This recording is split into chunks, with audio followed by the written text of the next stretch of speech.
That's when I used to do the train spotting with the other local Welsh kids. That surprises me none.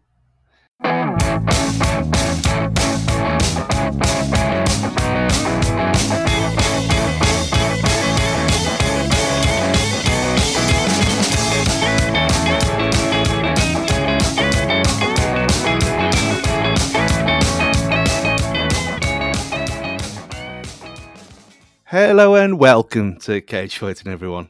Obviously, I'm not Andrew. He is in America trying not to be killed or shot. He'll be back by the time this goes out, but here we are again for... We think this is either GamesCast 2 or 3. We can't remember. This is how professional we are. So with me today, obviously, is Matt. Hello, everybody. Hope everybody's doing well. And I think this is number 2, such is the professionalism of this podcast. However, welcome, salutations, and greetings to all. Ooh, salutations, the new one. And making his debut on it. I tried to think as well how many guests we've actually had on here. But again, not that many. I couldn't be absolutely sure. It's like that German nightclub that you can't get into unless you're like wearing really ironic fashion. We've got a really small guest list on this podcast.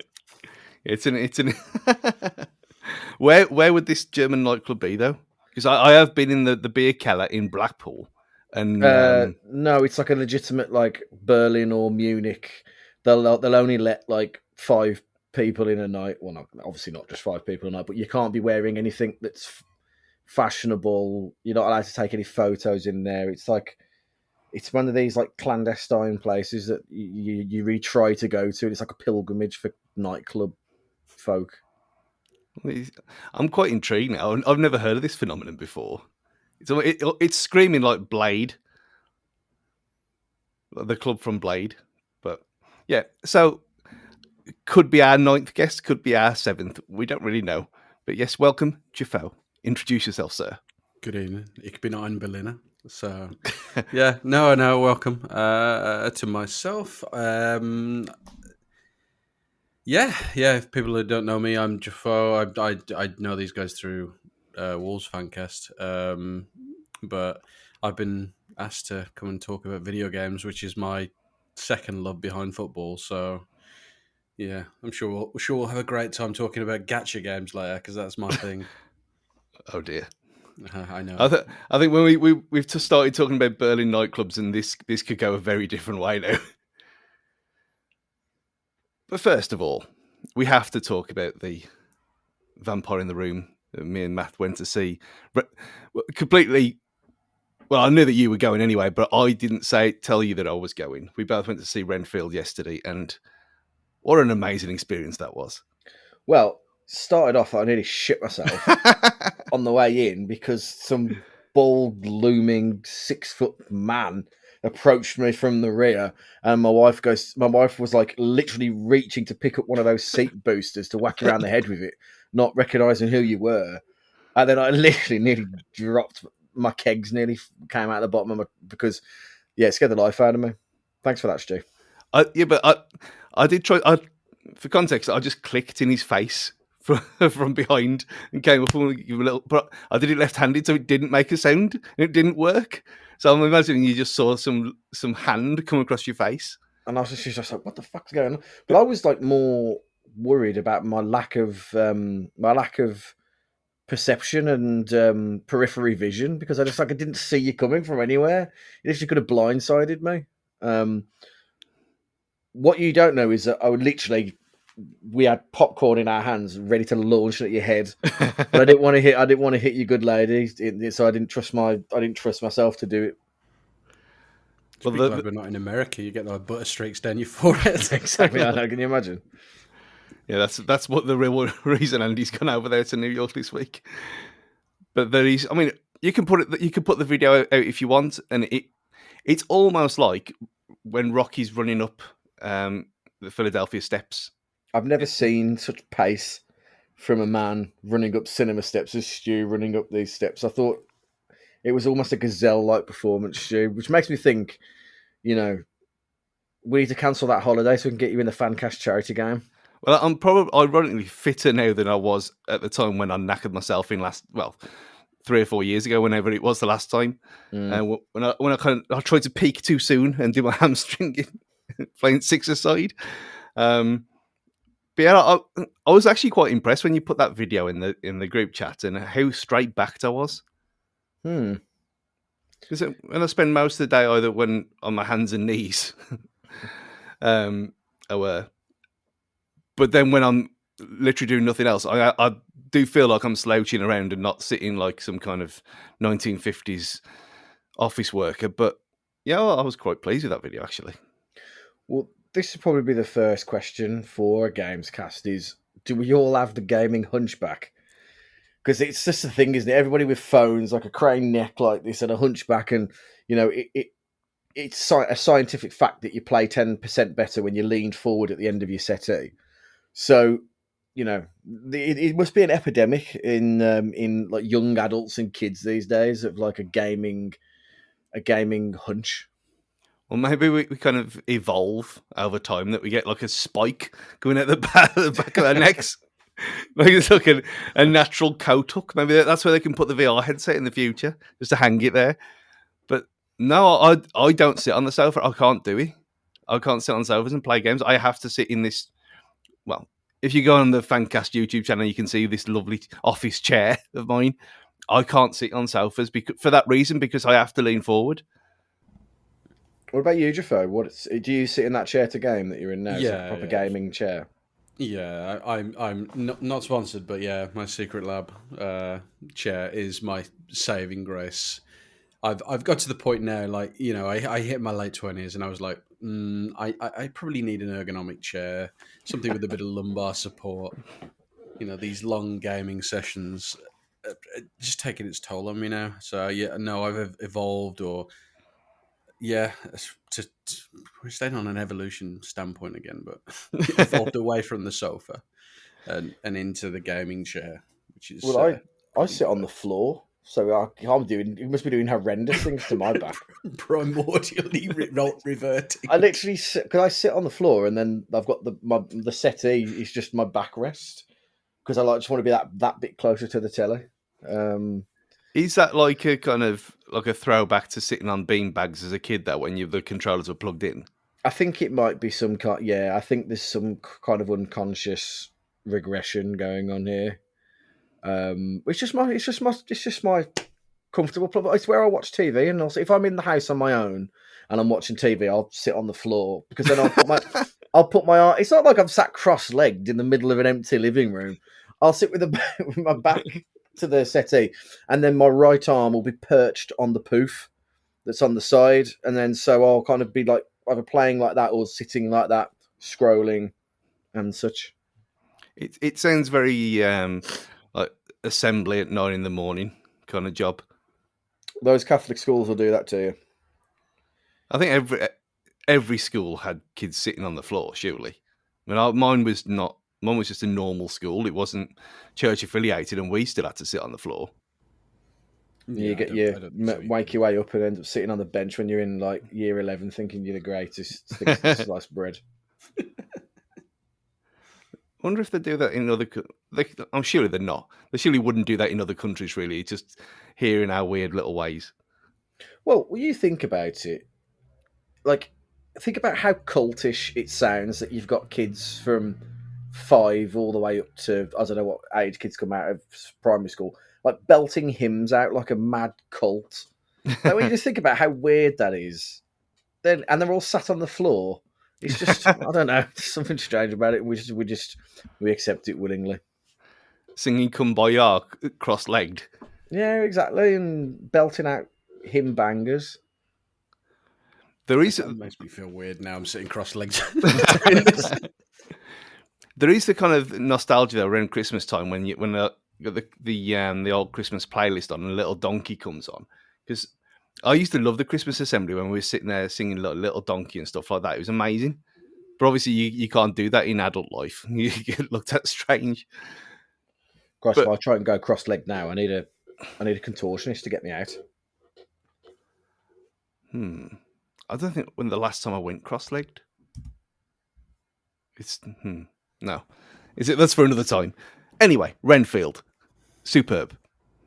Yeah, it was pretty good. I enjoyed it. It was silly. It was nonsense. Nicholas Hoult, absolutely. It is Nicholas Hoult, isn't it? Yeah. He absolutely carries the film.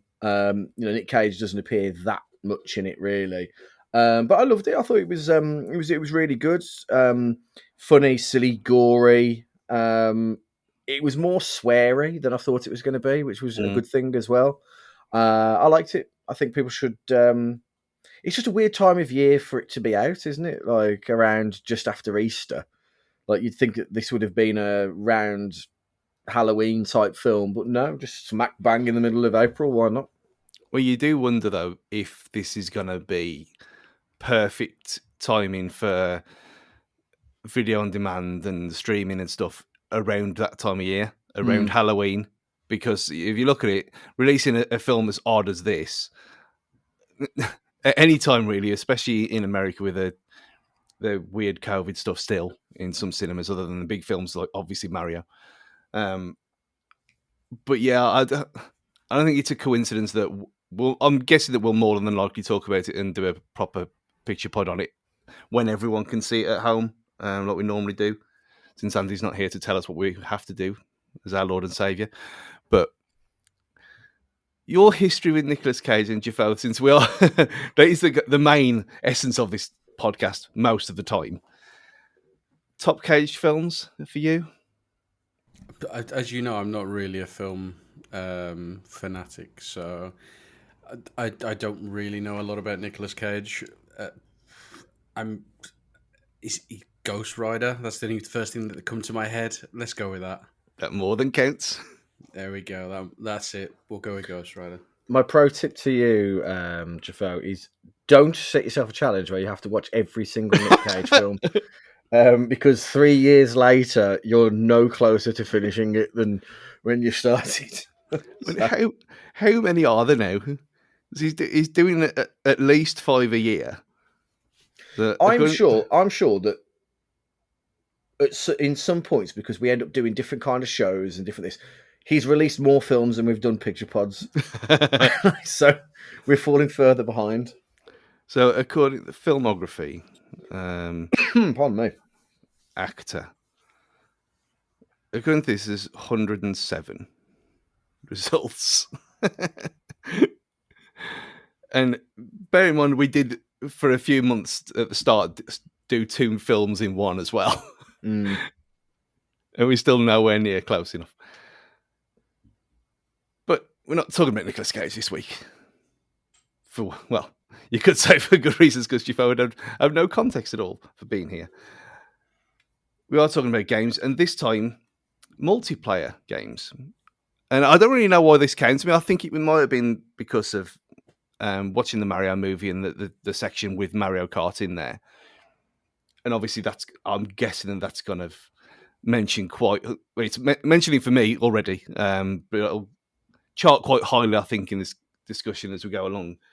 But I know we mentioned who you are, Jefoe, but we talked about our gaming history in the past and over the last couple of years on here. So where did you start and your bread and butter of what's your favourite genre, that kind of thing? Okay, so it's kind of a cloudy start because my memory is not the best. As if anyone who knows me knows that I have a horrendous memory. But some of my earliest memories of gaming are through the Game Boy, Pokemon Red, things like the N64 as well. I have weird little, when it comes to my memory, I have like weird little things that always stand out. And the one game that always stands out from when I was very young was a game based around Michael Jackson, weirdly enough. Oh, yes. Moonwalker. Yeah. Yeah. Absolute classic. You mentioned it to anyone, people don't really understand why it exists, but it is very, very, very good. And like earliest memories, things like Crash Bandicoot, Mario Kart, you mentioned just. But I grew up and did a lot of through FPSs. Has always been my main genre, but in recent years I've gone more onto sort of the what people now call gacha games, which is probably not good for most people's mental health, including mine. But it is what it is. So for the uninformed, what does that even mean? So Gacha Games, the most famous one out there at the moment, is probably being rammed down most people's TV screens and TikTok and YouTube, is Genshin Impact. So Gacha is a Japanese concept where you essentially open a lucky bag and get a character or several characters. It's based off, anyone who knows, if you've been in a pub at any time in your life, you will have seen these little 20p machines where you get like a little either bouncy ball inside or a little character. These are all based off that same concept, and they've grown and evolved into the video game world for better or for worse. I mean, there's companies out there, EA, who did some horrendous things, a la Star Wars Battlefront. But it's been good part of other games that probably people are disappointed about it leaving, like between Overwatch 1 and Overwatch 2, getting rid of the loot box system as one that's actually been criticised. So Yeah. it's one of those parts of the games that you will undoubtedly have seen. Yeah, the ethics about it more than the fun. And I mean, for me, I've got, as has been said many times, I don't care. It's all personal responsibility and all that kind of stuff. But it's when it starts getting marketed to kids who've got no say, or if you've got that kind of addictive personality and you get obsessed with things like FIFA Ultimate Team and you're silly like that, which I'm sure will be again mentioned later. But last time we did one of these, Matthew, you were very obsessed with a certain Elden Ring. Oh God, yes. And now that silliness is all over, what have you been playing recently since the last time we talked? Right, so let's have a think. I started Skyrim again, so I 100%ed it the first time round when it was 15 years old. Well, no, it wasn't 15 years old when it was new. And then I started playing the remastered DLC version on Game Pass, and I started playing that. And I just wonderful game, obviously, but it just looks like a bag of shit now. It doesn't matter what you do to it now; it just looks like a bag of shit. And after playing Elden Ring and 100%ing that, Skyrim isn't a challenge like whatsoever. Like it's like punching your way out of a bank vault and then punching yourself out of wet cardboard in comparison. Like the challenge between Elden Ring and Skyrim. But it was fun. It was fun nonetheless. I did enjoy what I played of it, but I thought about 100%ing it, but then I just couldn't be arsed after that. So I started playing just Game Pass things I've been recommended. There was that Hi-Fi Rush. That was really fun. That was good. I'm playing Far Cry 5 at the moment, which I can't believe I've never played a Far Cry up until now because they're just insane. Like they're really good fun. There's a little bit of RPG element to it, which is great. But you know, my friends just call it. They don't call it Far Cry 5. They just call it Blow Shit Up 5, and that's literally what it is. But they're really fun games. My FIFA game cycle was really short this year, maybe like 3 months tops before I gave that up. So just been plodding my way through Game Pass really and trying to play some interesting games on there. Interesting. I mean, same with the FIFA thing. When we talked about your obsession in the past with it, obviously it's always been PES for me, and I gave it a chance again. I got lured in again by the sparkly graphics and the adverts on Sky, and I lasted 3 weeks this time before I gave it up again and sold it on. So I rented it for a tenner, I suppose, with the lost money from that. But there's just something about it which is kind of worrying that next year. I mean, you don't know next year with the EAFC stuff. Maybe that changes things and they've got license to play around a bit more. But it just seems very samey. It's worth me saying at this point, I probably played, and bearing in mind this is a podcast about online gaming, I probably played 10 games maximum that wasn't Ultimate Team. So I'm talking like the whole time I played FIFA was Ultimate Team. And when you've got a team full of icons 3 months in, it's just not fun. Like the power curve is way, way, way off kilter when it comes to you had like these unbelievable squads like a month in, and it just didn't feel like a challenge anymore. It wasn't exciting anymore, and people are still playing it now because I still have all the people I've subscribed to on YouTube and all Twitter and everything else, and it's just the same regurgitated nonsense week after week. So it just got too samey. Yeah, I see that. What about you? Other than your other than the never-ending trials of Genshin Impact, is there anything else, Jefoe, for you? I mean, yeah, Genshin is just like my bread and butter. But I have Valorant as well. Valorant is my go-to FPS nowadays. Ever since buying a PC back end of sort of COVID, I've just not looked back, and I've played a hell of a lot of Valorant. Like you, Matt, I think the life cycle of FIFA this year was really short. I was done after say like 3 months, like yourself. As soon as I got to Division 1 and pro clubs, that was it. It was just done. I didn't even touch Ultimate Team this year. I thought it was a waste of time.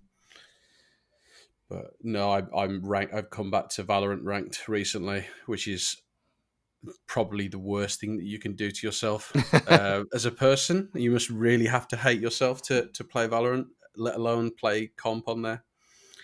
But we're on our way back to gold, and then back into plat for the people who play Valorant and know what I'm talking about. But we're on our way back. That is some mad. The fact that you're even at that level, and it's like, I just casually just chucking it out there. It's mid, to be fair, as the kids say nowadays. It's the average. So I'm just your average FPS player now. I thought you were going to say I'm just that damn good then. No. Dreadful. I lost my edge a long time ago. Back, you have to take it back to when I was decent. When I was playing Halo 3 days, that was when I was a good gamer. Not now. I'm too creaky, too old. The reactions have dropped off now. You're too old. Okay. Well, you could say that you should be too old for strapping a VR headset to your head and playing racing games with a little wheel like I've been doing. Which I know I've mentioned it before, but Gran Turismo 7 in VR is a different world altogether. As I had the first one in 2016, and with Drive Club VR, and yeah, you're sitting there and the presence and everything, and it feels odd being there, but the fidelity wasn't really there, and it was a couple of people on track. It wasn't the same, but having the whole game of Gran Turismo in VR, it just changes everything. And I said to my brother-in-law, and he's played a lot more than me on that game. I'd kind of dabbled here and there. I wasn't really. It never dragged me in. And then I thought, well, I'll get it. I mean, I had some money in the bank anyway from the old Christmas and stuff, so I'll get it and I'll give it a go. And I know there's not many of us racing people around. They kind of cross over with football and stuff, but when you're looking into corners before you're taking a hairpin bend and stuff like that, it's just things that you wouldn't normally be able to do just using a telly. And yeah, I know Andy's talked about when he loves the Need for Speed games as well, because it's basically Fast and Furious, which is obviously excellent, but it's not the same as a sim. And I didn't think I'd get that involved in sim racing, but it's almost like getting involved in GT7 rather than sim racing itself. It's that good. And the other one was Tales from Galaxy's Edge, which is a Quest game that's been very, very highly upraised. And again, from someone who doesn't play first-person shooters hardly ever, playing it in VR, you'd think, oh, well, it's going to be all very disorientating. It's the opposite effect, because you are in control of it. There's the out-of-body feeling and everything about it, because, like I said about my brother-in-law, I took it round there because it is only one cable now, rather than the nonsense of the first one. I took it round there and we set it up on Sunday, and he had a few races in his rig and everything. And when he came out of it, he'd only been in there half hour, and his head was all messed up. He had no balance or anything. And yeah, this is like VR sickness. It's a thing that you have to kind of train. You have to wean yourself onto it to be able to cope. Otherwise, it messes you up, which obviously it's disorientating. But Tales from Galaxy's Edge is, as someone who loves Star Wars, not in the, as we've talked about, when the best of the clip show that went out last week, which I completely forgot about some of the things that we mentioned in that, going back over the years. And we said about favourite trilogies, and I said Lord of the Rings, and I'd probably still stand by that over Star Wars. But having the chance to unload a blaster on things and just jump around in that world and see the Millennium Falcon through the window and stuff like that, and I'm only about 2 or 3 hours into it, but it's more pissing about than actually playing the game. It's just the experience. You just can't describe the experience, and for the price point, it's annoying because no one can have a go on it because it's not available anywhere. It's like you have to know someone to have, can I have a go at that? Then you mess with the eye tracking and all this kind of stuff. But once you get it in the sweet spot, it's brilliant. I can't speak highly enough. Do you not worry, Stu, that this is the beginning of the end times, and people are going to realise their lives are better in VR than it is in real life, and then we'll be plugged in, and our bodies will be used as batteries for the Matrix and all that kind of crap? Well, that's the Black Mirror episode, eh? Is it? You're San Pellegrino, but that's the water. That's the pop. You as a tinfoil hat wearer that you are the beginning of this revolution as well. It's kind of a weird paradox that you're in. Yeah, I'm aware of it. I'm aware of the oncoming death, but it's too enjoyable. Yeah, I challenge you to spend probably half a day in VR chat. That'll really mess with your mind. You find people in there that honestly do have better lives inside of VR than they do outside. The only reason you go in there is one of two reasons. You are needy in a very specific way, or you have a horrendous life. So it's a very fine line between the two. But that is where it's going, and that this metaverse, as Mr. Zuckerberg likes to put it, is a very scary thing indeed, because it can blur the lines of reality and fantasy very, very quickly and easily. I mean, we're surely only being able to portray a memory through a VR headset away from the societal collapse, surely. Because the second someone can live in a memory that they want to live in, they'll just stay there forever, won't they? Oh yeah, I mean, there's conquests at uni times. I mean, if you live in them memories, without getting in trouble, hell yeah. But there's and not the one when I jumped naked in the bush either. That was a bad idea. But there was that thing that came out today, but that body cam footage game that looks real. Is it Unspooled or something like that? It was on IGN today anyway. Just put body cam game using Unreal Engine 5, and it looks real. Like the lighting is that good, and it's a fisheye lens. It's some kind of asset thing. I don't know exactly how it's been done, but it looks amazing. And if you're playing that in VR, then you can quite easily see how someone's gonna. I was going to say it'll be banned in America, but we've already had enough digs about that country already today. But it is the way it's going. We all know that. We all know it's going to be one of them things. Like Jefoe was saying, if it already exists on the MetaQuest level, which that machine is fine from what I've seen, and like he's getting one for his 12th birthday, and there's some of the chat rooms and stuff where they do kind of hibernate in there, and it's a bit like what PlayStation Home was years and years ago. But not in VR then. But yeah, it's one of them. I suppose it gives people a bit of relief, and as long as it stays there, then that's the main thing. Yeah, as long as you don't get caught wanking with your VR headset on, things will be all right. Then get me one-on-one with Angela White. I'll accept that VR is a good thing. Well, you can't do it yet because there's no browser in PSVR 2. You could in the first one. Tried it quite a few times. I bet you did. But you've got to. It was one of them things though, where I made sure that I'd locked the door and left the keys in the door, so just in case. That old trick. Yeah, just He's in no case. fool. He's no fool, is he, this lad? No, you think it all through. Put your phone in your pocket, so just in case someone rings you, it vibrates and you feel it, and then you move it around. That was like, it was what was that? Was that Res? I played Res again in VR, which is a different experience altogether. But there was that vibration controller that came with it when it came out on PS2. That it was literally a thing that you plugged into your PS2, and it was a vibration pack, and you could literally put it wherever you wanted to. So obviously in Japan they got a bit out of control. Those dirty dogs.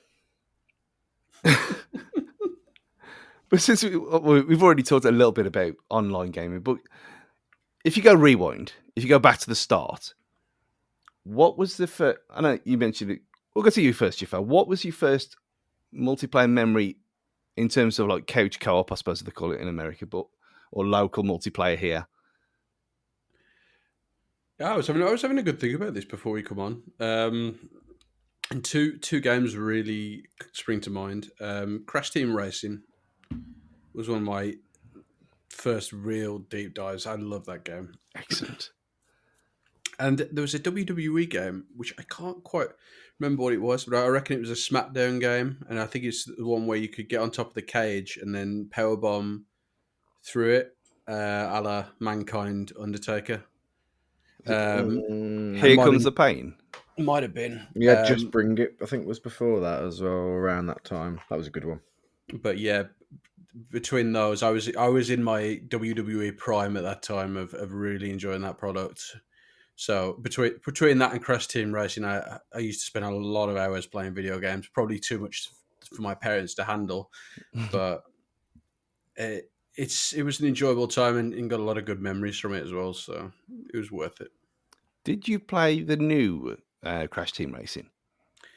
Nitro Recharged, I think it might have been called. Yeah, I did. Very good, but obviously, with it being online, it's not the same as when you've got somebody next to you. If they're winning and they're beating you, you start leaning on them and you start pushing them a little bit to try and get them to lose concentration.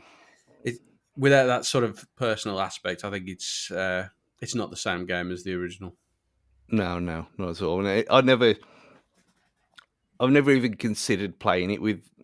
Obviously, there's people in this house who could play that game with me, but who don't appreciate it for being better than Mario Kart, because that's true and always has been true.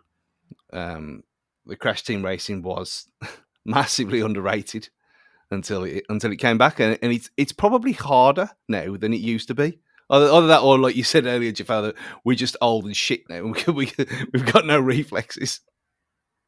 I don't think you're far wrong there.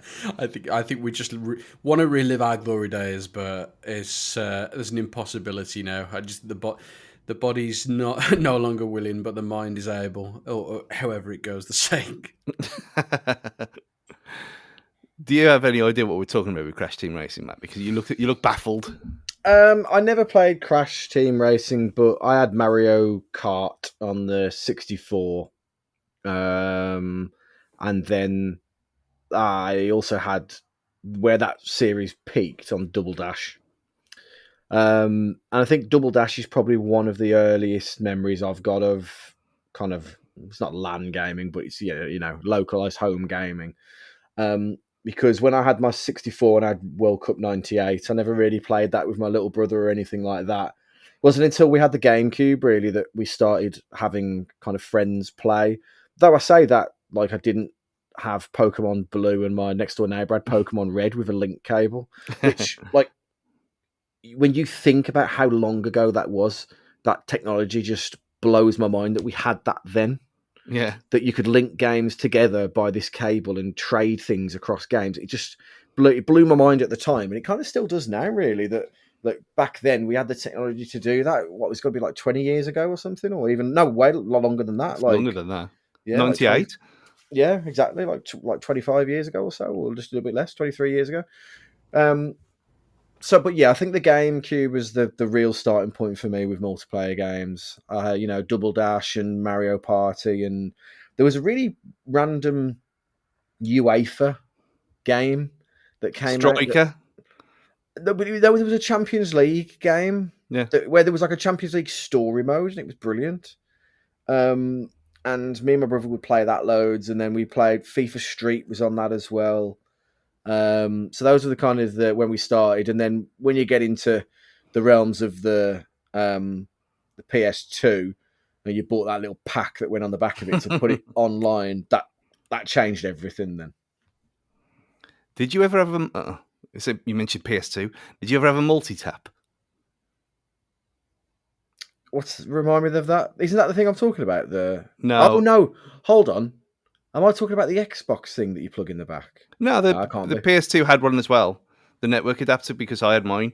Because if you had the original PS2, you had that massive hole in the back of it where the hard drive that never really came out over here. And then the network adapter screwed it on the top. Was a multi-tap to make it 4-player? Yeah. Yeah. Oh yeah. No, I don't think I did because did I have one? I don't think so. I don't believe I did. I only saw one once ever, and that was I think that was Pitty's house. You met him in the Moon the once, when we were playing FIFA around his house, and because he had everything because he was the one who had the first PlayStation before everyone else, and he was like, "Oh, Pitty, get this," and he went, oh, "Okay."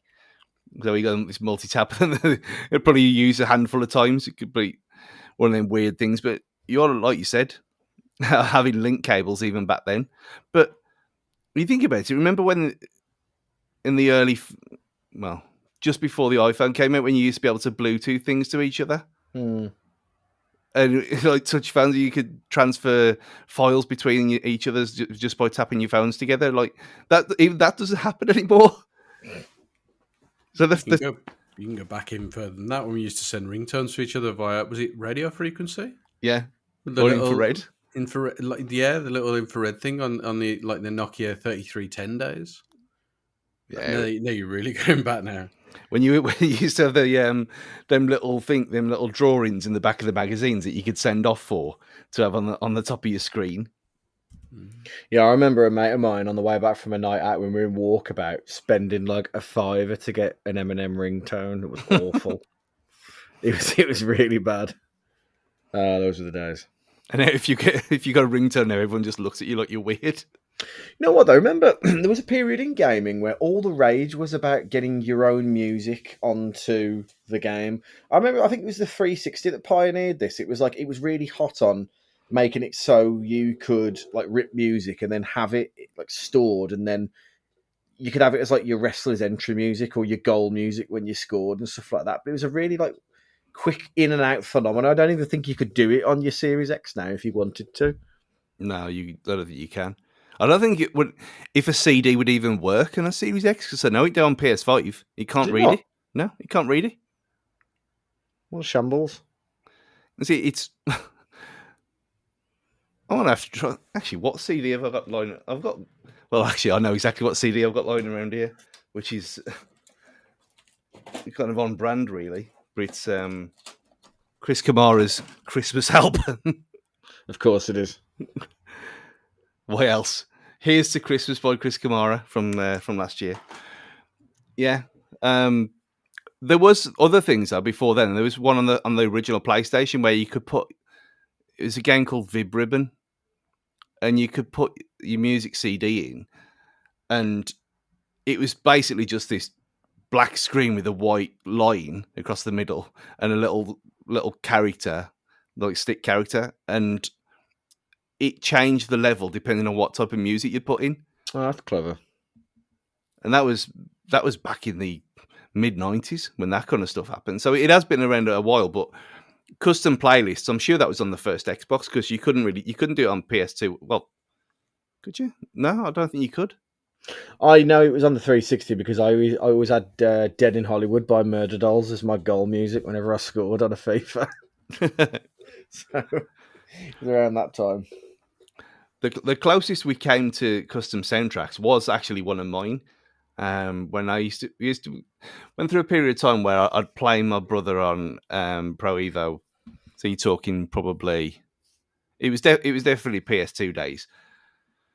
So probably 3 to 6.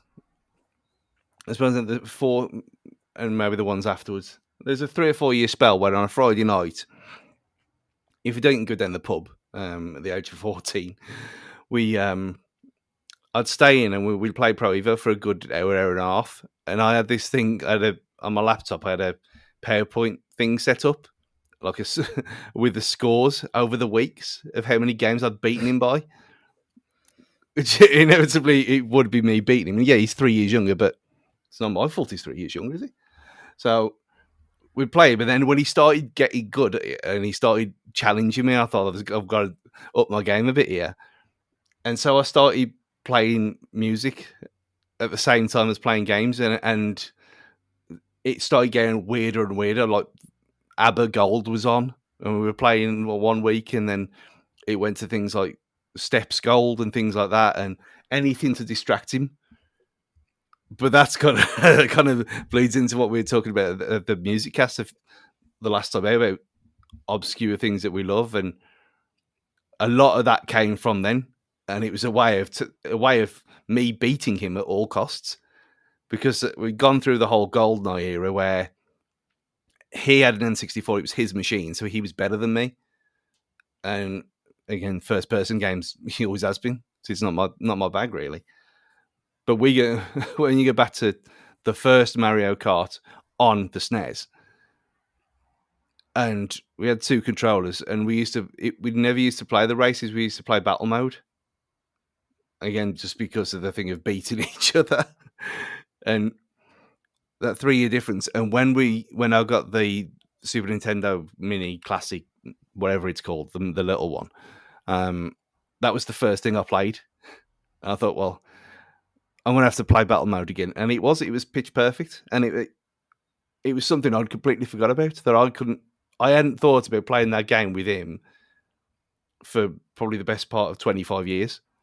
Yeah, it was one of them things where we always did it. It's a mad sidebar, as this entire episode is. Isn't it fucking mental how much the Nintendo Switch games retain their value? Like, what on earth, man? I was like, oh, I might buy the new Zelda or whatever it is, and I might buy this, I might buy that. There's a few games I've not tried. Fuck me, are they expensive still? Like all the Pokemon games and everything. It's insane. Like, I don't know why like they don't come down in price or something. I don't know if it's like a supply and demand thing. I don't know. They're not making many copies, so they're just up in value. It's absolutely mental. They never do it, though, do they? Nintendo have never dropped the price of anything ever, game wise. Like you look at, I'm guessing now. Where is my Switch is over there. That Mario Odyssey is probably the same price now as it was when it came out. It wouldn't surprise me at all, because they very rarely do it. I mean, they might do it for like things like Yoshi's the Yoshi game. What was that called? Not Woolly World. The other one, the newer one. I can't remember. But things like that are like B tier games, they might drop that in the odd sale. But even then, it's down to 30 quid. It's nothing less than that. But I suppose in a way, I mean, it can't be supply and demand because it's digital, so it's infinite, really. But they know, don't they? You got to kind of respect the hustle in a way that they just don't care. That you want our games, you pay for it properly. True. But have you got a Switch, Jefoe? I have, yeah. So I don't really play on it too much. I just play Pokemon on it when I need some kind of relaxation from what I would call more proper games. But yeah, more stressful games, should I probably say. Fucking Ash Dolan is having a shit fit right now. he's throwing his mate of mine. He's throwing his phone through like the window of his car right now. A proper game, a proper fucking game. I'm sorry, Ash. When I say proper game, I mean something with a competitive scene. I am a very competitive person, so I need that drive majority of the time. So as a bit of a side tangent, when I was playing FIFA, like, and trying to compete in this is pre like Ultimate Team level, so I used to be involved in a lot of websites where they did leagues and stuff. So when I was doing that, my relaxation game at that time was Guitar Hero. Oh dear God! Now we're talking. And I used to play Guitar Hero on expert to relax myself. I think I generally have a problem. Jesus. But yeah, I finished every song on expert on pretty much every Guitar Hero game. That's incredible. I don't know how, but I have. Did you play the new one that had that weird up and down mechanic as opposed to the coloured buttons? Yeah, the Guitar Hero Live. Yeah, it's crap, wasn't it? I hated it. It was that. Well, it was an attempt at a rebrand and a relook at the game and the whole franchise, but it failed miserably, which is quite disappointing because getting up there, making yourself look like a tit, a la Randy in South Park, and that perfect episode about Guitar Queero, I think it was called, was one hell of a time. Look, standing there with a plastic guitar, head banging away while hitting multicolored notes running across the screen. That's exactly what you want to do on a Sunday afternoon, or when you're completely bladdered and you're having a house party on a Saturday night. That is where the fun is. And But Jefoe, did you ever put on a headset so you could sing and play guitar at the same time, like I did with Rock Band, and I played multiplayer on my own? I have no comment. It was like a proper like Britney Spears setup with like the tiny little headset and little tiny microphone here, singing like. When you said headset, I thought you meant like Stu's headset. Oh no, it was like a proper little tiny one, but it was like, yeah. but to try and like do two, because I'm a proper achievement whore, so I was trying to like get multiplayer achievements on my own because no one would play guitar or Rock Band with me. Oh, for shame. Did you put like a harmonica around your lips so it'll go proper one-man band? I should have done, to be fair. I did have the drum kit one as well. If I put that on it, strapped it to your back. If I had that on easy, I could have like played like at the same. Had some kind of foot pedal down there to play. I'm cleaning windows. Dick Van Dyke. Yeah, exactly. So in a bit when I'm cleaning windows, I remember that from that was another one on PS2, iToy. Mm. The iToy with the bit of, as I say, George Form. That's not George Formby. That's the guy. When you did the washing windows mini game, and there was a competitive edge to that, of course, because you got points for it. So I remember playing that with Mark as well. But there is I think the reason I can't play Guitar Hero because I've got no rhythm at all, and obviously that's kind of, despite playing Parappa to the finish and Jamalami back in the day, I can't do it now. There's no way, not a chance on earth. But can you play an instrument, Jefoe? I know you got the ghost poster in the background there, but I can play guitar badly. I used to be able to play a little bit, but I've done some open mic nights, which are to be found on YouTube if people deep dive. But I can semi-play and I can semi-sing, but that's about it. Yeah. Well, semi compared to none is. It's passable. Let's just say that it's passable. It sounds okay. Yeah, I think he's been a bit modest again. I reckon so. Yeah, I reckon so. Well, my recent foray on Sky Sports was not my first time on television, and if you look really closely, you can find a clip of me on West Midlands Today or Central News when I was 18 in the band, and I'm playing drums like really cheesy, like holding the sticks really close in, which really annoys me. That's on the video, and I'm playing like so. That's in the. If you can find it, good luck to you. Was it Bob Warman on Yeah. the? What a legend that man is. Nice guy as well. Not sure he was, because once that piece came out, there was a very like distinct bit where he kind of went, the piece aired, he let it hang like a bad fart, and then he just went, and then the rest of it came on. Fucking son of a bitch. Maybe he's a secret drummer and he didn't approve of the true, the technique. Yeah. Maybe. This has all gone a bit strange, eh? Go from Bob Warman in the past to the present. I was just thinking, he did retire there recently. I'm pretty sure he did. Didn't he die? No, Bob Warman's not dead. He can't be dead.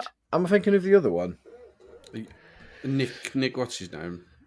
Nick Owen's still alive as well. Nick Owen's still alive. I thought he died. Someone's died recently. Well, I mean, someone's obviously died recently, but Bob, I'm sure, what's his name again? Bob Warman.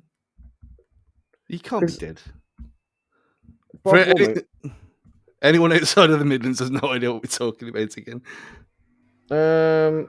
No, he's still alive. Someone's died because my mate Rob, who is obsessed with kind of nostalgic television, I'd sent him and I was like, I'm thinking of you at this sad time. I can't remember who it was. It was like some old television presenters, definitely gone. Yeah, he's there. He was born in Warsaw, of all places. 76 years old. My condolences. Perfectly fine. Perfectly fine, thank you. Yeah. Exactly. Bob Warman forever. Go and find that on YouTube as well. They're talking to YouTube and streaming, online gaming. Now, for me, this is like we've mentioned. My talents have waned over the years, and as an early adopter of the network adapter on PS2, mainly for porn on telly, obviously at that age. But it was really slow as well. It was just the case of you can get it on your laptop, which is not very good either, or you can use a DualShock and the sticks to kind of hover over the videos and click on things really slowly. Again, lock the door, keep the key in. Pro tip.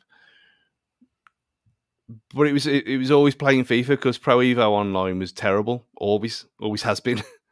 So playing FIFA seasons, I don't think I ever got above 4 or 5. I think that's the highest I ever got to. So I mean, this is kind of a category where I'm kind of out because straight away my own episode. So this is very much your kind of thing. So take it away, Matthew. Yeah, I mean, online gaming was really the pinnacle and the most fun I've had gaming. Ironically, though, I wouldn't necessarily say the technology of playing with randomers was the good thing about online gaming. It was the playing with your friends, but just at any time, off until 3-4 in the morning. It started off with the network adapter for the PS2. One of the SmackDown versus Raws was one of the first games I played online, and that just blew my mind. And it was the first time I ever had a gamer friend who I'd never met in real life, but we'd play all the time. And this was, I think, before any kind of chat capability other than text chat online. Then when the 360 came out, I'd meet like people through work or through uni, I guess at that point, and then through work, and we'd play. And I guess the real heyday was around. Would it have been maybe Modern War? Well, Call of Duty 4, wasn't it? And then it was Modern Warfare and Modern Warfare 2, and then Titanfall came along, and then that changed everything. Man alive, was I obsessed with Titanfall! Like 10th prestiged it super quickly. Just loved everything about that. And there was this real phase of FPS online gaming, which there still is now, but it then turned into campaign online gaming. Gears of War was a great example of that we absolutely loved. There was like Army of Two that was out, which we'd played to death. There was other games that it became about campaign gaming then, and about things like it evolved then into mass multiplayer online. So we'd play like The Division, and we'd play things like that, and then other games that were more not communities, but they weren't just a straight up team deathmatch or a game of football or something like that. So that's kind of how the history of friendship gaming came along. And then there's Ultimate Team, which for me was just like it did get to the step before a gaming addiction, I think, legitimately. Probably pumped thousands of pounds into Ultimate Team over a space of maybe 5, 6, 7 years comfortably, I think. And I never really batted an eyelid about it. It was just the done thing. Like you'd just spend tenner here, 20 quid there on packs. On packs, it's fucking ridiculous. But then overnight, I just said I wasn't going to spend any more, and I never spent again. It was just crazy. Like I just went cold turkey with it. But there was a time I was just obsessed with Ultimate Team. Like I couldn't think about anything else. It was the only game. My Xbox was just a FIFA playing device, and it was insane. I mean, I booked the day off work on FIFA release day this year, all of the year just gone by. And it's bittersweet, really, because I never really got to grips with this FIFA. But if you listen to this and you're at that stage with any kind of game with a microtransaction or anything like that, if you've got it as a disposable income, more power to you. Like if you're spending a sensible amount, and that's fine. But if you ever feel like you're spending too much, or a game is affecting your mental state as FIFA did, um,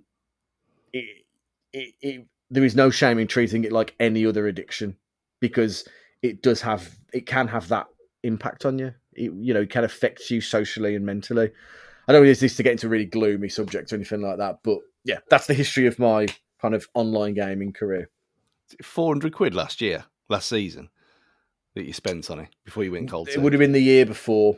So this is the second year where I've had what they call an RTG, a Road to Glory, where I've had like no spend, and I've got like amazing squads. But I'd spent in it, yeah, 400 quid would have been conservative, to be honest.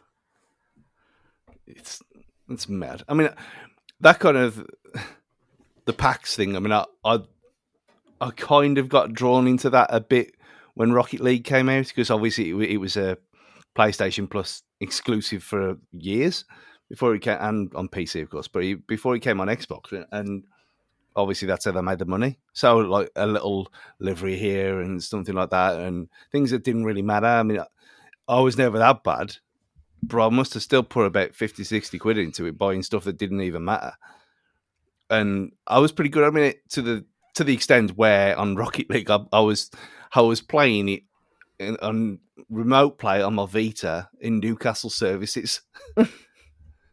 So whatever that was, Scotch Corner maybe, using the Wi-Fi in the services, playing it because at that time when it came out, I was obsessed with it. And obviously now, when you got children flying around and doing flips and stuff, it's too far. I'm too far gone. So I tried to get back into it again when someone's playing on it, because he plays with his friends all the time. That's another thing, though. When you say about the social aspect of it, he met a couple of people when he played Rocket League on Switch and Fortnite, of course, on Switch, which we thought, well, okay, fine. It's not the complete Wild West that it is on Xbox and PlayStation at the time for his age. And I think he was about 7 or 8 or something like that. And he's nearly 12, and he's still friends with them now. And they talk to each other every single day of the week, regardless. And they play online, and they play different things now, but like Apex as well. But they'll still go back to Fortnite, and they'll still go back to Rocket League, and they're playing stuff like that. And obviously, he's got a bit of money every week that he puts in there, but only buys the packs and stuff with, again, free to play games. But thankfully, he's not at that level, because he hasn't got the option to be. I think but like you go back to Pokemon cards back in the day, and the things it's ingrained into a gamer's life. I think like that satisfaction of opening something and not knowing what you're going to get. The difference with FIFA, and Jefoe will know this, is that it did have an impact on your game in terms of like getting better players as opposed to cosmetics. So it had that edge, I suppose, in terms of you want the absolute best so you can, competitively be better. Yeah, I mean, it must have been around FIFA 14 when because the very, if anyone knows the very early stages of Ultimate Team, basically what they wanted to do at that point was that you could make any player level 99. So there was no like buying aspect. So you could have a 99 Peter Crouch and he'd be a god player. But when they bought the pack system in, and there was this sort of RNG aspect of a game, that's when you start developing what we've got now through people such as Matt HD Gamer and people like that who've gone through and evolved. They're making things like meta squads and all these keywords start coming out. These meta players, you rooted hullets of the game, and you get phrases like hullet gang, and people are saying, "Oh well, you if you want to compete, you need this player, you need this player, and you need this player." And invariably, if you want to get that, you've got to save for several months, or you've got to get very damn lucky if you're going to be a RTG or a F2P player. And it's kind of sad actually that's where video games have gone, because this sort of competing with your friends and just being able to pick random players and put it together was a lot more fun. And I think especially with FIFA, some of the best times we had playing FIFA when we used to get drunk and play FIFA and mess around was when we'd say, "Oh well, you just press random 5 times, and whoever you get, that's what you stick with." They were fun times because it was just silly. It was just you get somebody playing as Stevenage and someone against Real Madrid, but that's what you're getting yourself into. Whereas with like ongoing gaming now, you get somebody who's got like a full icon team in September. It's not fun when you're there trying to use a mixture of low gold players that can barely put 10 passes together. So yeah, it's not as fun, but I think that's just the world that we live in now, and we have to try and adapt to it. And when you're saying not being fun, that was kind of one of the reasons where I stopped playing online seasons, because you just came up against the same team every single game. It was just someone picking Real Madrid or Barcelona or Juventus or Inter Milan that one year. And it was like every single game, it was playing against the same team, just a different player. And it was just repetitive all the time. And that was even like people like Wolves and mixing it up and playing with lower league teams themselves just to see what it'd match as star-wise, but it never seemed to matter very well. You know what was like really frustrating about a FIFA game, talking away from off online, in the 2003 Wolves season? That was the Dave Jones Prem season, wasn't it? That was the year when they went from just Premier League to the whole EFL. And I was really annoyed because I was like, "Oh, fucking Wolves are going to be in FIFA next year. This is the most incredible thing that's ever happened in the history of football." And then every bastard team was on it, and it felt like we was cheated of that moment where we could finally play as Wolves, and then they were just on there anyway. We did get that moment though, like when they put it up as the club put it up as a tweet, didn't they? When we finally left Ivy Lane. When we had Molineux, yeah. You know what? That like I don't know how they do it, but like obviously they'll take cameras in and do 360 mapping and stuff. But that Molineux on FIFA is unbelievable. Other than the sun is in the wrong place. I never even thought of that, but yeah. Yeah, well, it's either that or they're playing games at the wrong time of year. Yeah, okay, fair enough. Because the shadow comes from behind the Billy Wright, obviously, and it's the other side on there. Shockingly, Molineux is a silver stadium in this FIFA. Another reason that annoyed me, because it was incredibly hard to get Molineux in my ultimate team. It's not even a silver stadium in real life. Anything else. What a shambles that is. You know, there's Victorian brickwork in that place, in the bells of the Steve Bull stand. It's classic. That's why it's a £729 season ticket, because you're paying for quality. Because when it used to be part of the fire exit. The fire exit now in the upper. When I went on the pitch years ago with the flags and everything, I think it was the year before we went up, and I was there with the Atherton represent on the pitch, and to get to my seat from the pitch, I had to go up the fire exit, and they used to years ago open that up as a way to get fans out onto the street. But you could see why, because they took all the plasterboard down, and it was Victorian bricks underneath. So that they used some of the brickwork from the original stand and the houses that were there in beforehand, and just reused them. So you got some of these bricks that are over 100 years old, in a stand that was built in 1979. It's just shabby chic. It's classic, absolute classic Wolves. Can't beat it, can you? But the other part of online gaming is the watching of online gaming, which for years I didn't get at all. I didn't understand it at all. Why would you possibly want to watch someone play when you could do it yourself? But then again, like we've reiterated quite a lot, I'm not very good at games anymore. And so watching someone play something that I know that I can't is kind of like a good thing. And it's not like it's like a gaming cook, I suppose, in a way. And I've never streamed. I do follow a few people on Twitch, like Kimber and stuff like that, who play horror games and things like that. But I know you got a little dabble in that world, Jefoe. How did you find it from the other side of the screen? Yeah, it was certainly interesting. I mean, I'm planning to go back at some point, but it's finding time as an adult, you know. But it was good. It's very much like that Truman Show moment. You know, everyone can see everything about your life when you're live there, sitting on camera. And it's a very vulnerable thing to put yourself out there, even to just be a person who streams and has a microphone and people can hear you, and showing that part of your life is a very vulnerable thing. It was difficult, you know.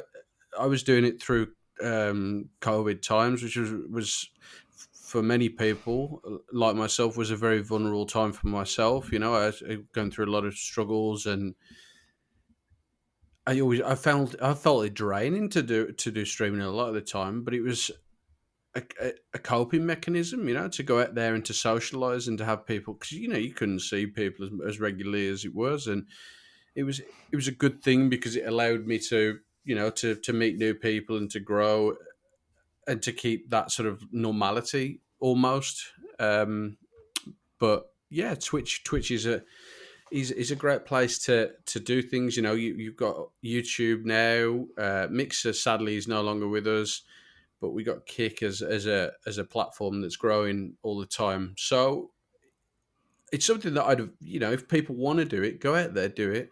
Don't worry about like how many people are watching you, how many people are interacting with you, because at the end of the day, you're doing it for yourself.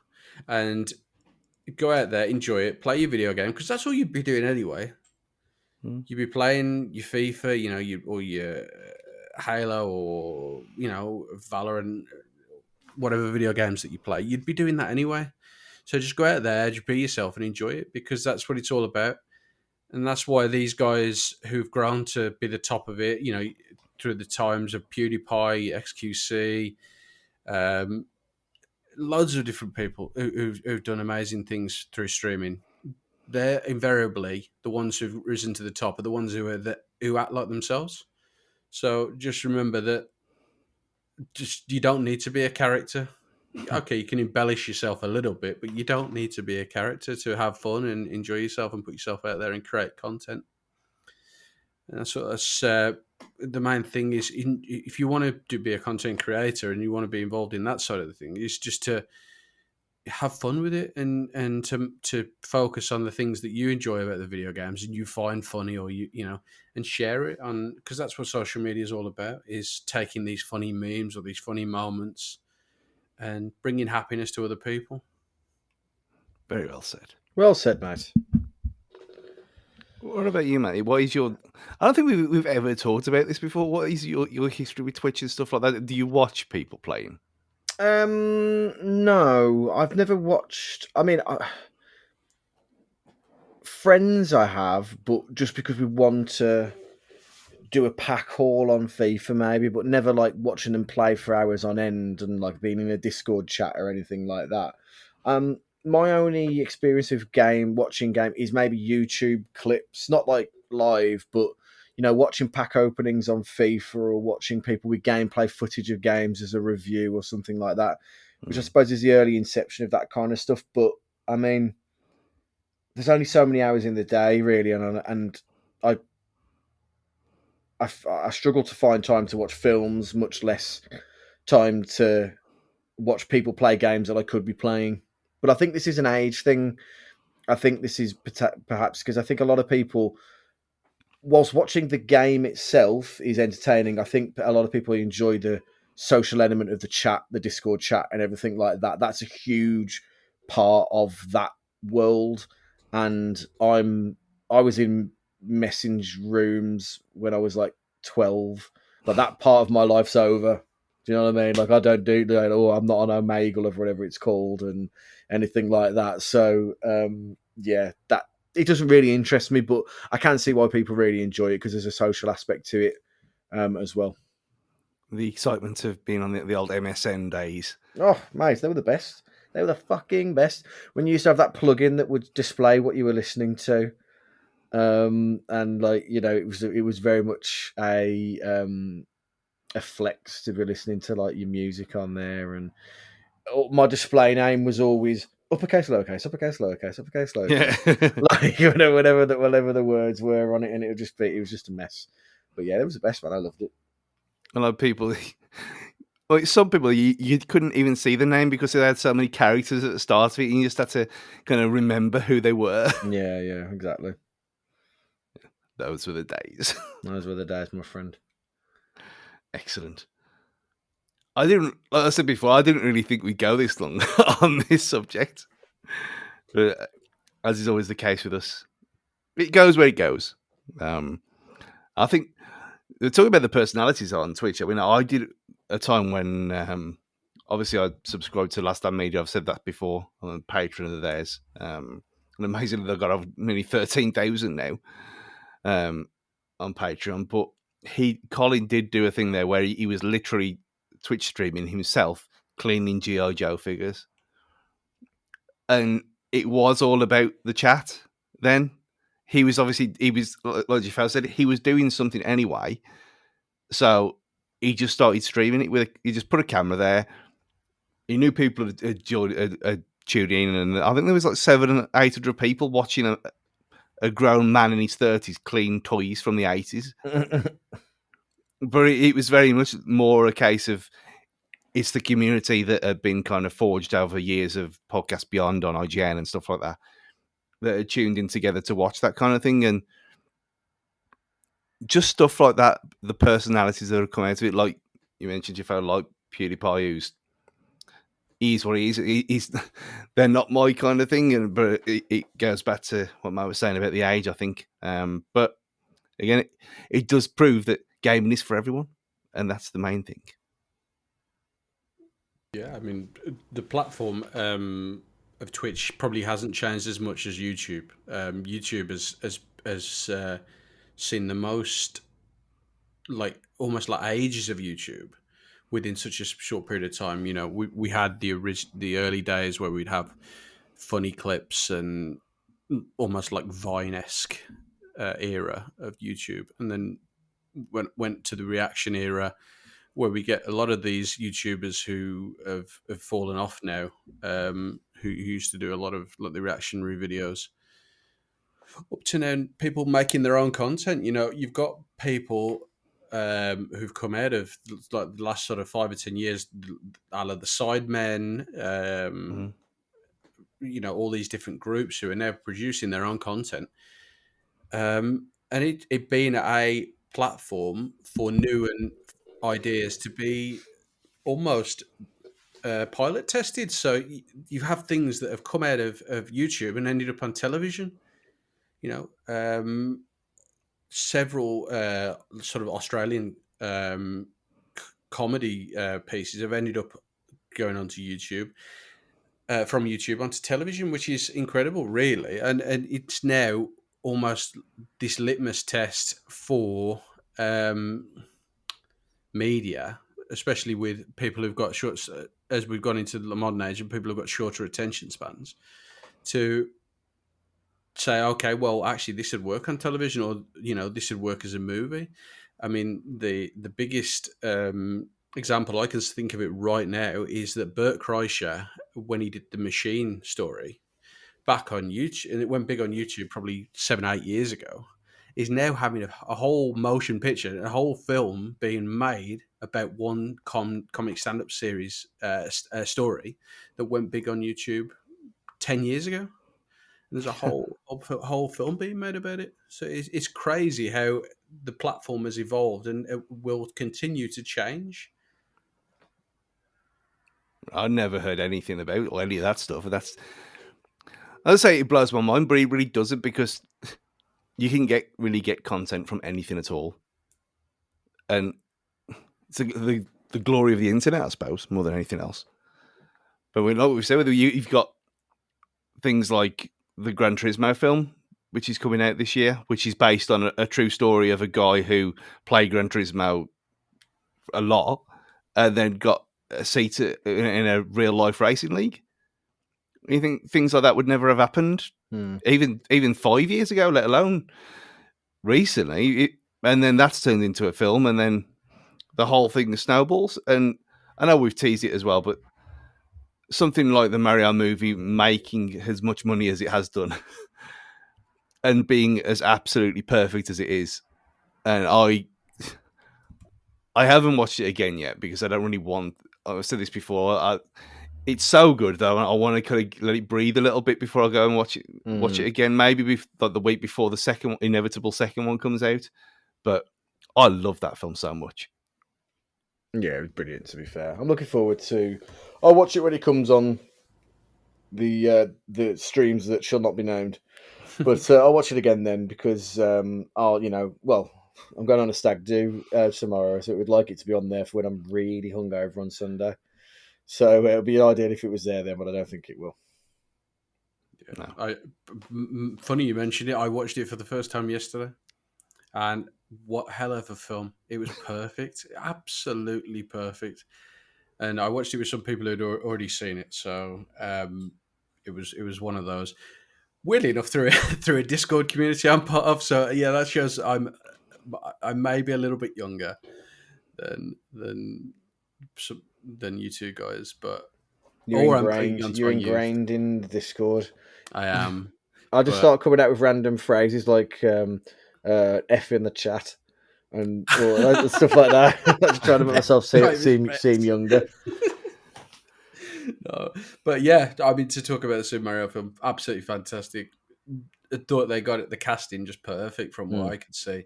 And say I was watching it, and it's like several parts. I was like, I hope this is the Rainbow Road. Rainbow Road, let's go. That's absolutely perfect. An absolute homage. And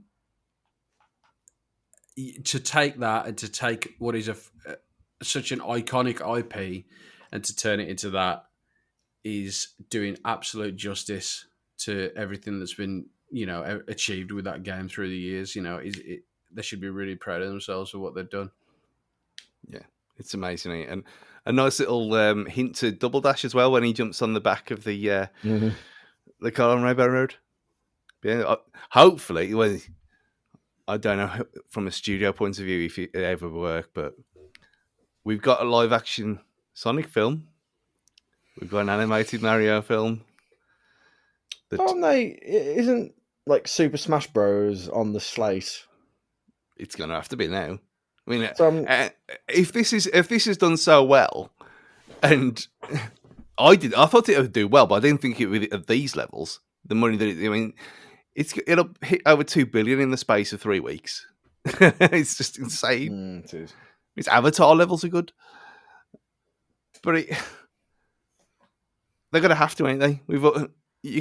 They could make like the Castlevania style Legends of Zelda film, and it'd work perfectly if this is anything to go by. So the world's their oyster, and then when worlds collide, we have the Smash Brothers movie in about 5-10 years' time, which we'll be going to see that as near 50-year-old men. Yes. Yeah. And I can't wait for that day to happen. But talking about films, I don't know what we're talking about next week. Do you? Have you got any idea? No, but Daddy will be back soon, so he can tell us what the plan is soon. No, I don't think we've got anything lined up in the pipeline. So we'll find out what we'll do. We'll put it out on Twitter soon. Such is the unorganizedness of me and Stu. Yeah. Well, considering Daddy was getting dizzy looking at skyscrapers in New York and walking at the same time, his body is disorganized as this podcast. So, so it's got a time as anyway to leave it where it is. So, you want to say goodbye, Jefoe? Have you enjoyed yourself? It's been an absolute fever dream, and I love every moment of it. Yeah, it's always great. You know, I enjoy speaking to you both as whatever sort of fragment of my mind this may be, whether it be football, video gaming. Some of the stuff you create with Stu is even more bizarre than on the Fancast. So it's wonderful. It's a pleasure as always. I don't think it's more bizarre. It's just different. It's like Hollyoak After Hours. This podcast, like it's what he's allowed to say without the shackles of the watershed. I'll do the boring bit, Stu. Add us on Cage Fighting Pod on the socials. What would be really appreciate is if you was to tell a friend about this podcast, help us grow a little bit, so we can just get out to more people and have a bit more interaction on the Twitter and things of that nature. So tell a friend, look after yourselves, have a great week ahead, and check in on your pals as well. Make sure everybody is tickety-boo. Yeah, and it is not weird to have your own baby leg as a cast when you're 39 years old. Goodbye, everyone.